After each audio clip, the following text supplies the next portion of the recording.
بما أنكم بصدد الحديث عن منتخب المغرب ورجوعا من المغرب مع زميلي ياسين معراش، معي مدرب المنتخب السيد إيرفي رونار. أظن بأنكم حصلتم على شيء ممتاز. هذه هي كأس العالم.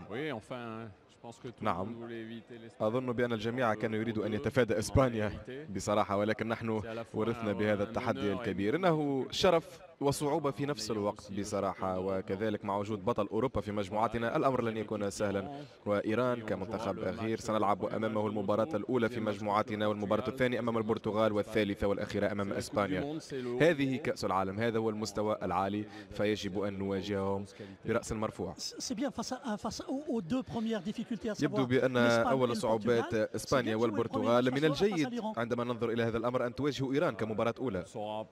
سنعرف ذلك لاحقا إذا ما كانت هذه مباراة جيدة أو لا. هذه مجموعة ملقبة بالصعبة جدا، وبعد سعادة الترشح لكأس العالم يجب المشاركة في كأس العالم بطموح، وليس المشاركة لسبيل المشاركة فقط. لا يجب أن نكون متفرجين كما كان الحال سابقا ربما. لذلك يجب أن تكون الثقة كبيرة جدا. كرة القدم تبقى على أرضية الميدان. على الورق قد يبدو الأمر صعبا، لكن يجب أن نؤمن بحظوظنا على كل حال. هل تدرك بأن المغرب عام 86 للدور الثاني بعد فوز أمام البرتغال؟ نعم، 3-1. نعم، قيل لي ذلك منذ حين بصراحة. إن شاء الله نحن نتمنى كل الخير للمغرب. شكرا جزيلا لك. شكرا. شكرا. حظا سعيدا. العودة إليك بعد هذه المقابلة مع إيرفي رونار. شكرا لك جمال جبلي. إذن يعني أنا قطعتك يوسف، لكن الحديث مع مدرب المغرب ما زال في نفس السياق. هناك تفاؤل يبدو لي في المغرب، هل تراه مبررا؟ نعم، لأن تأهلتم شباك نظيفة، لأن الفريق تحسن، لأن المدرب رونار بدأ يعرف كيف يتصرف.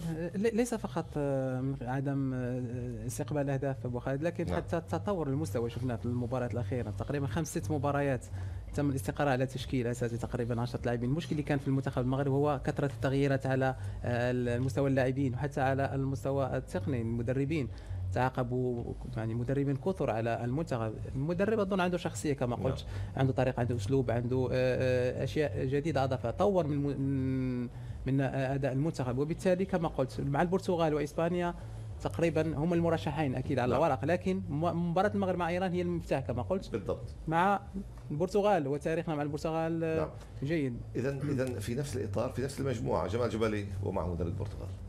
مدرب البرتغال السيد فرناندو سانتوش. تهنينا. هل يمكن أن نقول تهنينا ليست قرعة سيئة بالتأكيد؟ بالتأكيد سنواجه الفريق المرشح للفوز بهذه البطولة، وفريق قوي للغاية ولدينا خصوم أقوياء. بعد ذلك سنواجه منتخب المغرب، بالتأكيد فاز على منتخب ساحل العاجة وتأهل لهذه البطولة. لديه العديد من اللاعبين الذين ينشطون في دوريات أوروبية.